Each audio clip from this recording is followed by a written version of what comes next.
আশ্বিনের শারদ প্রাতে বেজে উঠেছে আলোকমঞ্জিত। ধরণীর বহিরাকাশে অন্তরিত মেঘমালা, প্রকৃতির অন্তরাকাশে জাগরিত জ্যোতির্ময়ী জগন্মাতার আগমন বার্তা।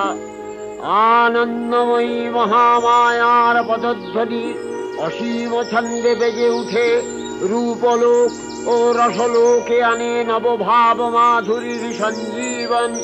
তাই আনন্দিতা শ্যামলী মাতৃকার চিন্ময়ীকে মৃন্ময়ীতে আবাহন।